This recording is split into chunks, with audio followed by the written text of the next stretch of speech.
I answered a babysitting ad, and the child spoke in a voice that wasn't theirs. The ad looked perfectly normal, too normal, the kind written to sound wholesome. Experienced sitter needed for one delightful little boy. Evenings only. Easy work, well paid. It popped up on my campus job page in early spring, right when rent and finals collided.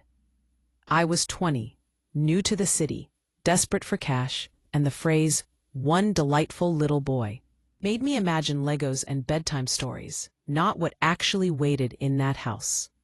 I texted the number, exchanged polite messages with a woman named Mrs. Keene, and the following Friday took the bus to their neighborhood, a calm street of old houses with deep porches and better lighting than mine.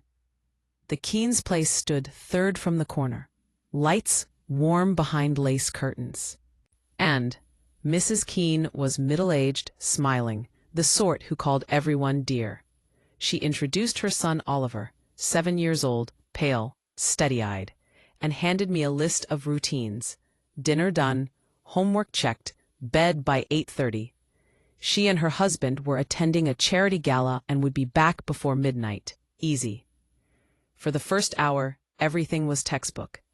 Oliver ate meticulously, read quietly at the kitchen table, said please and thank you, like an audition for politeness. A child that behaved too perfectly, but I wasn't complaining. After dinner, while he rinsed his dish, I joked, "You're more responsible than most college students." He looked up, smiled, but the answer that came out sounded nothing like a child. Low, almost adult, calm and final. Then, "They aren't learning fast enough."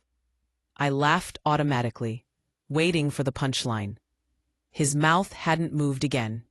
He stood motionless, eyes fixed on mine, and for one blinding second I was sure someone else had spoken behind me. The kitchen was empty. "You okay?" I managed. He blinked, voice higher now, childish. "Can I have pudding?" "Sure. Sugar fixes weird moments, right?" He ate half of it, then asked to draw. Fine. I scrolled my phone while he sprawled on the living room rug. After a minute, he said, without looking up, "You shouldn't sit with your back to the hallway." The tone was the same deep one as before. Older, measured. I froze, turned. The hallway stretched shadow quiet toward the front door. One of the coats on the hook had shifted. "Oliver," I said, carefully light, "what did you just say?" He lifted his head, eyes wide and innocent. "I said I'm drawing a hallway." On the paper, in black crayon, he'd sketched the same corridor I was facing. Every line exact, down to the crooked hook.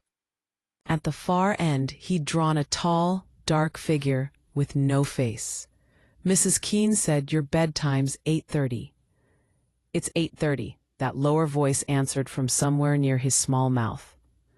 I shut off the lights, let him upstairs by pure autopilot. The house felt heavier with each step. In his room, a nightlight glowed soft yellow. He climbed into bed without protest and turned his face to the wall. "Good night," I whispered. A low voice murmured, almost kindly, "Check the closet before you go." Every horror movie instinct screamed run, but some awful momentum made me obey. I opened the closet door. Hanging clothes, toy chest, nothing else, until the chest lid rattled once and settled. I closed the closet. "Sleep well," I said, voice cracking. Downstairs, I sat on the couch, focusing on the tick of the wall clock, on the normal rhythm of seconds. At exactly 10, some scuffing came from overhead. One pair of footsteps, slow, deliberate. I checked my phone. Mrs. Keene had texted, "Everything okay?" Before I could reply, I heard Oliver's door open. Light footsteps on the stairs. Then, halfway down, that other voice called, clearer now. "You shouldn't stay when it's awake."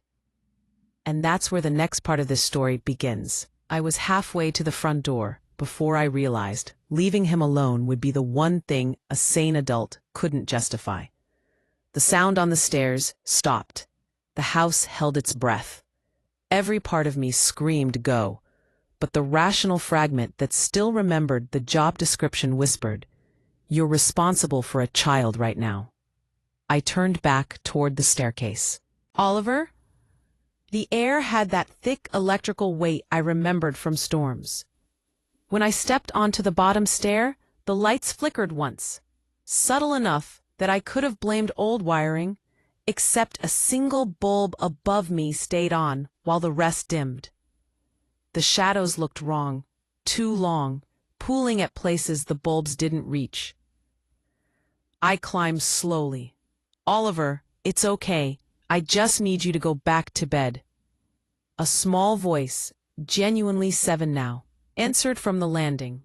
I didn't come out. He stood in the doorway of his room wearing dinosaur pajamas, eyes bleary. Behind him, something knocked twice from inside the wall. Soft, like knuckles on plaster. "Pipes," I said to no one. I took his hand and guided him back to bed. The drawings from earlier lay on the floor. The one of the hallway had changed.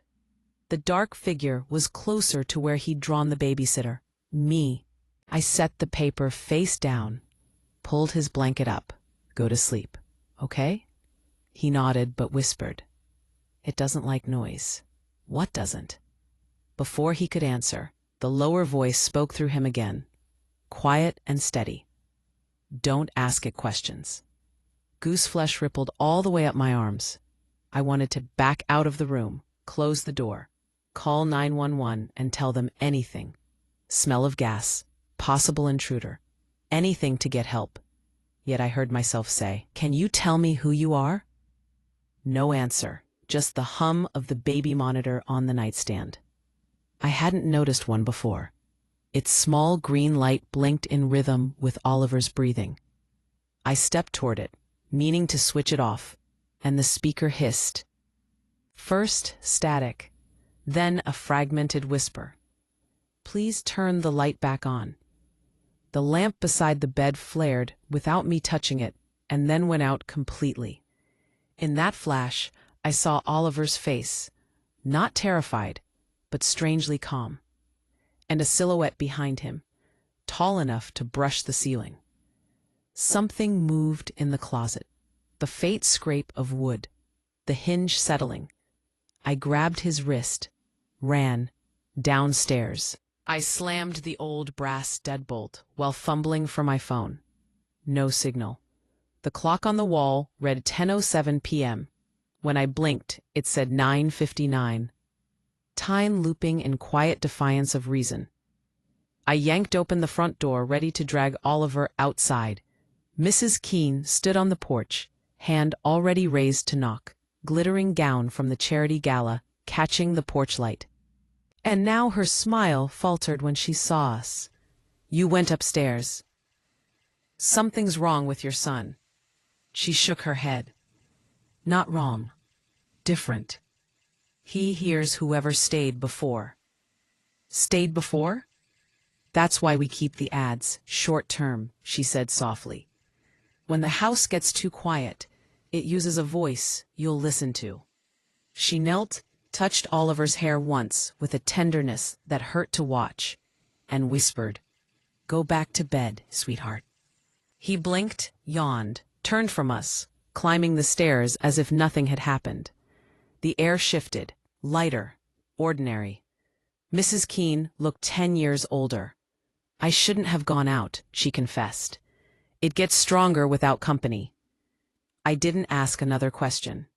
I left. "After you've dropped your baby monitor." It stayed silent all the way home until just before dawn, the speaker crackled once and that same low voice said in a conversational tone, "It's awake again." The light indicator blinked green 3 times, then went dark. I threw it in the trash. 3 nights later, as I was studying in my apartment, I heard it through the thin wall by my bed. A faint knock, twice, identical rhythm. And then a child's whisper, distant but unmistakable. Don't ask it questions. I haven't opened that closet since. I thought distance would cut the cord. I blocked Mrs. Keene's number, lied to classmates about a scheduling nightmare, buried the memory the way you bury any stupid thing that scares you once you're back under fluorescent lights and deadlines. But fear is an echo. It waits for quiet to come back. A padded envelope, no return address whatsoever. Inside were the baby monitor I'd thrown away, perfectly clean, battery light glowing. Lily laughed. Weird thrift find. Want me to toss it? Yeah, I said too fast, but she'd already pressed the button. Static poured out, same rhythm of silence and breath between bursts. Then a child's voice, Oliver's, softly humming what sounded like a lullaby. Lily's grin faded. That's kind of creepy. I yanked the batteries out. The speaker went quiet. And then, faintly, the deep adult voice came through anyway. You shouldn't unplug the stories once they start. We dropped it together. The voice cut off the instant it hit the floor, like a radio losing signal. That night I couldn't sleep. Every wall seemed to throb, not loud, just a low vibration the way a house settles before a storm. Around 3 a.m., Lily whispered from the dark. Did you hear that? A single knock answered from the hallway closet. 2 taps. Pause. 1 more. Lily clicked her lamp on. The light flickered once and steadied. The closet door stood slightly open, though I knew I'd latched it. I forced it shut again, stacking a chair in front of it. By morning, the chair was back against the desk, exactly where it belonged. On the closet door, a child's drawing hung by tape that hadn't been there before. Crayon lines forming a stick figure holding hands with a taller, faceless shape. Along the bottom, written in scrawled block letters, "Thank you for listening." I threw the paper away and started searching for indoor air vent noises, plumbing explanations, anything to turn dread into physics. But Lily left a week later, saying she couldn't stand the atmosphere. I didn't argue. The last night before she moved out, she stuck her head into my room. You know that family? The one from the ad? Their house burned down, she said quietly. It was in the local paper. Only the mother made it out. Something brittle clicked open in my chest. After she left, I found the article online. Electrical fault suspected. Mother treated for smoke inhalation. Son, Oliver Keene, listed missing. I sat staring at the screen until the bulb above my desk dimmed to orange.